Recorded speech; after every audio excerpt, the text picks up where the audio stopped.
Vamos lá, galera. Continuando sobre Revolução Francesa, agora a gente vai falar um pouco sobre o que acontece nos Estados Gerais, né? Como eu falei para vocês, a convocação do rei aos Estados Gerais, e aí a gente vai ter colocado lá na mesma sala o primeiro estado, o segundo estado, o terceiro estado. Votação daria 2-1, mas a última votação seria do rei. Claramente é aí que se negociaria, né, todas essas ideias. Só que o terceiro estado, se aproveitando do momento propício, fazia 170 anos que o rei não convocava os Estados Gerais, para a gente ver como que a coisa era complicada, como que o momento era complicado, né, da monarquia francesa. E aí o rei vai querer recuar, vai querer dar fim à reunião e recuar, já vendo que o terceiro estado começa a se insuflar, a se levantar para ter o início de uma mudança. E aí o que o terceiro estado vai fazer? Eles vão para uma sala chamada, na verdade é uma quadra de pela, que é um jogo muito parecido com mistura meio de badminton com peteca, um jogo chamado pela. Nessa sala, esse grupo do terceiro estado se junta ao baixo clero, né, que é aquele grupo mais pobre do primeiro estado, e vão fazer o que? A Assembleia Nacional Constituinte. Eles fazem um juramento que não sai de lá enquanto não, né, tomarem essas decisões, formar uma nova Constituição para o povo francês.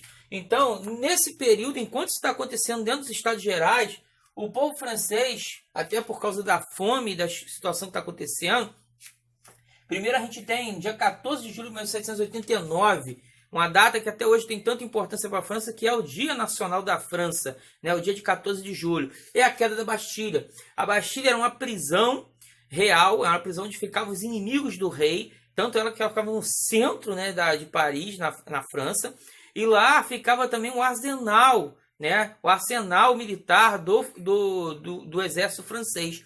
Então, tipo assim, o povo vai invadir, vai derrubar a Bastilha e vai também se aproveitar desses armamentos. Bem, no meio disso tudo, nós temos um papel interessante das mulheres.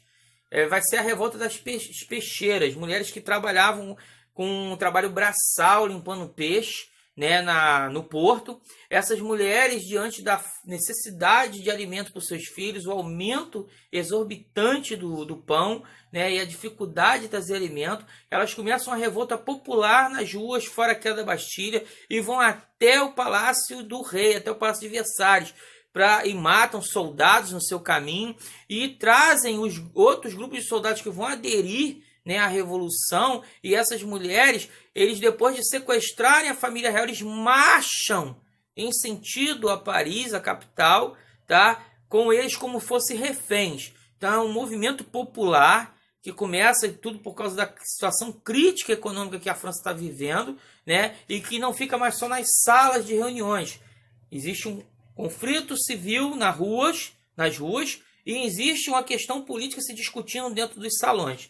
Bem, nessa questão dos salões, no mesmo ano de 1789, vai ter um momento importantíssimo na história da humanidade, principalmente das sociedades ocidentais, que é a Declaração dos Direitos do Homem e do Cidadão, onde fica-se decretado alguns principais direitos, né, dessa nova conjuntura social que vai se construir. A Revolução Francesa ela tem muita importância nessa questão, porque em questão ideológica, a Revolução Francesa vai influenciar muitos anos depois várias construções de nações e constituições de países, tá? Vamos lá, vamos seguindo. Entre um dos direitos mais falados dessa declaração é a liberdade, a igualdade de liberdade jurídica entre todos os homens perante a lei, coisa que não existia porque você tinha as sociedades estamentais, né? Você nunca poderia ser julgado perante um nobre da mesma forma se você fosse do terceiro estado. Agora sim, a partir desses direitos, sim. Outra é o direito à propriedade, né? Outra questão também é a laicização do país, a separação da igreja, né? É outra parte que é muito importante disso, dessa nova Constituição. Bem, outra questão do povo ter o direito de se levantar contra a tirania do monarca, do governante. Então, são vários avanços, né, nessa questão do indivíduo, do cidadão, do homem. Só que lembrando que, apesar da atuação das mulheres aqui, né, na questão das peixeiras, essa Constituição, esses direitos ainda são muito machistas. A nossa sociedade que não olha a mulher como cidadã.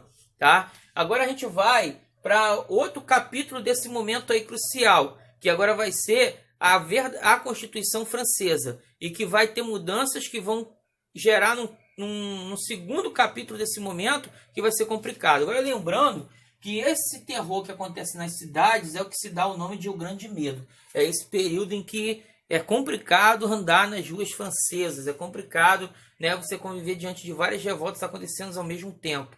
Beleza? Vamos continuar.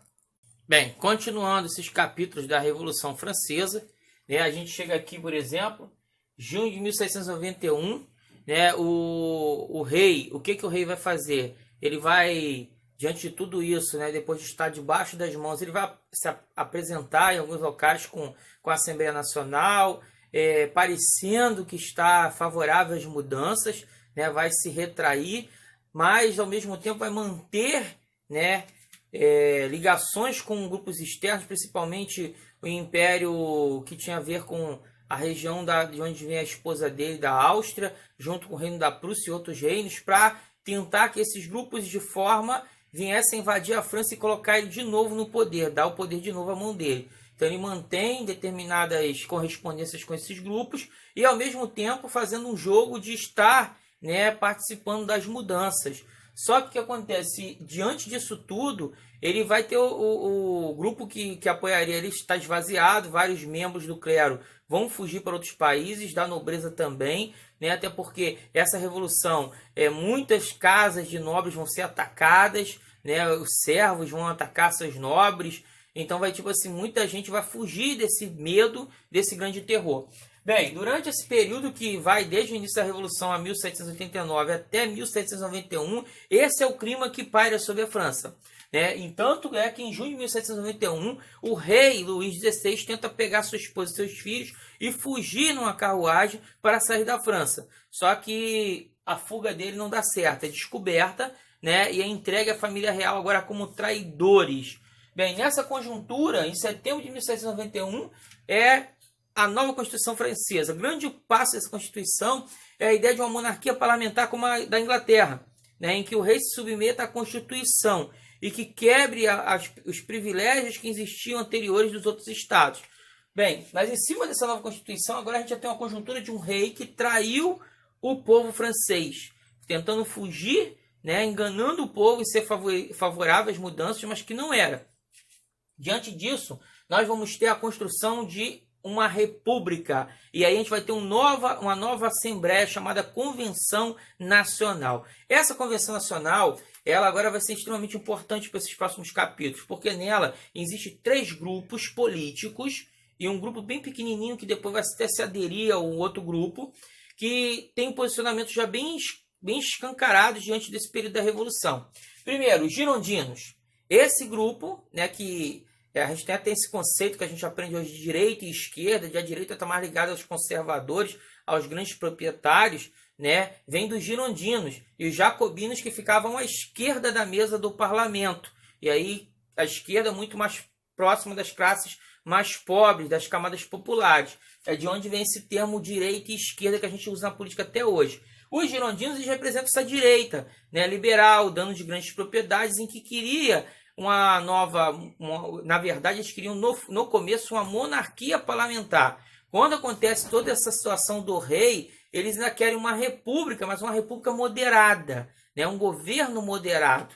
Tem o grupo dos pântanos, que era um grupo que tendia a cada lado de acordo com o que era votado e escolhido, por isso que é chamado de pântanos ou planícies, ficavam no centro.